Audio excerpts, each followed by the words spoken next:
je tiens à remercier la direction de Banque Marie d'avoir, si vous voulez, chaque année, permettre d'échanger avec ces cadres et de profiter de leur expérience en abordant des sujets qui sont très très importants.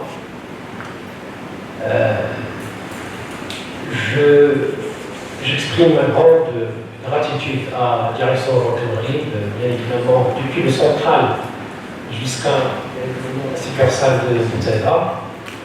Je remercie aussi le directeur qui est impliqué personnellement, qui veille à ce qu'à chaque fois un événement ait lieu au sein de cette faculté-là. Mais on remercie encore une fois pour tout le monde, et en particulier ces Chirel, à qui je donne bien évidemment la parole pour présenter leur porte. Salam alaikum. Merci, c'est Jawed. C'est avec un immense plaisir, une profonde gratitude que je prends la parole aujourd'hui pour exprimer mes sincères remerciements aux responsables relevant de l'Université Sidi Mohamed Ben Abdillah, particulièrement M. le doyen, le vice-doyen et à toute l'équipe pédagogique pour avoir permis la tenue de ce séminaire au sein de la faculté polydisciplinaire de thèse. Chers invités et chers étudiants, je vous souhaite la bienvenue à ce séminaire. Votre présence aujourd'hui témoigne de votre intérêt et de votre engagement envers l'apprentissage et le développement personnel. Nous sommes véritablement honorés de vous accueillir parmi nous pour cette journée d'échange, de réflexion et de découverte. Au cours de cette journée, nous aurons l'opportunité de découvrir ensemble un sujet portant sur la FinTech, de partager des idées innovantes et de tisser des liens précieux. Bienvenue à tous et que ce séminaire soit le début d'un voyage dans le monde du FinTech. Donc sans plus tarder, je voudrais maintenant céder la parole à l'animateur de notre séminaire, M. Saïd Chihab, qui s'est déplacé de Rabat pour partager son expertise avec nous. Donc, à mon tour, je voudrais d'abord remercier le doyen et surtout le vice-doyen de l'université Saint-Martin.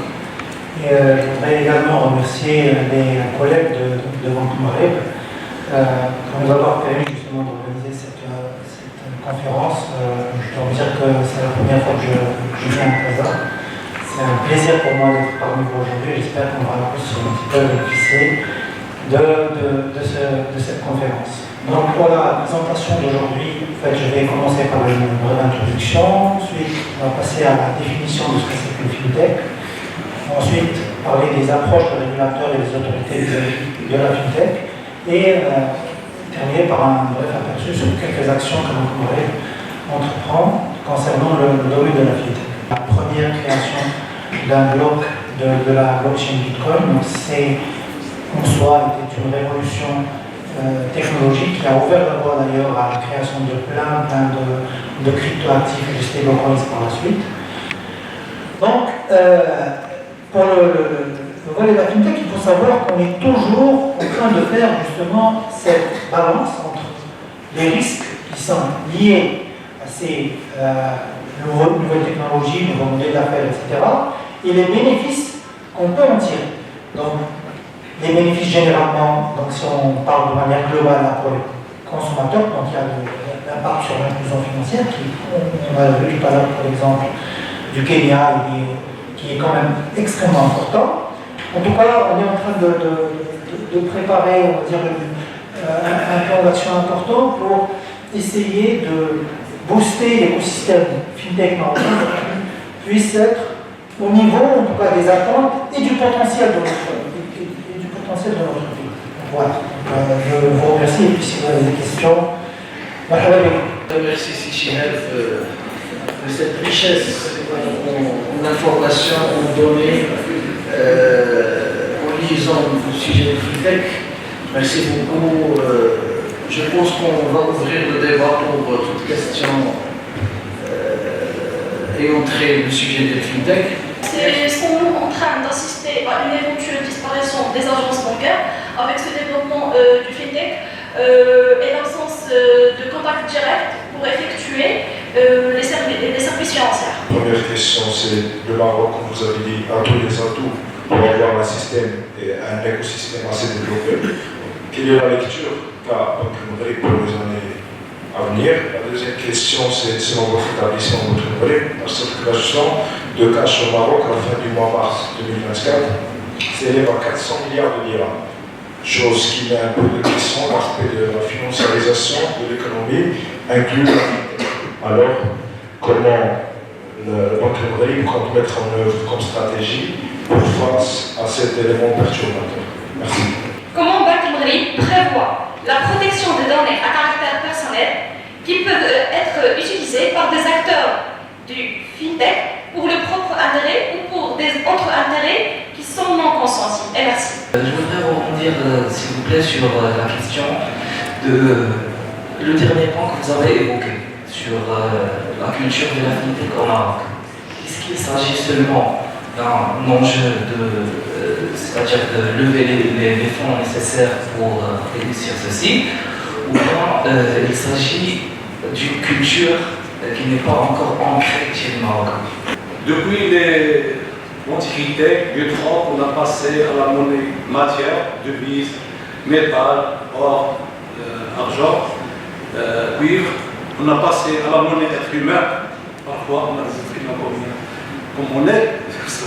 On a passé également à la monnaie fiduciaire sous forme de la monnaie fiduciaire. Est-ce que Banque Maghreb a une solution pour l'hésitation et la peur du peuple marocain en tout ce qui a une relation avec la banque, et comment est la monnaie numérique et comment va-t-il régulariser le domaine de cette dernière à propos de la monnaie numérique? Merci pour ces questions. C'est intéressant de ces questions. Donc pour la première question, concernant est-ce qu'on va voir disparaître les agences bancaires, alors dans notre contexte aujourd'hui, on n'en a pas encore, qu'on soit un petit peu clair. Cela dit, en fait, on assiste parfois à la diminution justement des représentations physiques de certaines banques pour des raisons économiques qui se justifient parfaitement. Donc,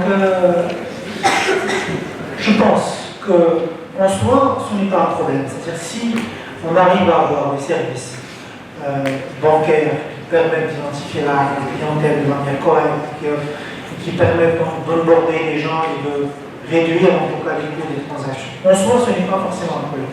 Aujourd'hui, notre situation est encore loin justement de voir disparaître les agences bancaires.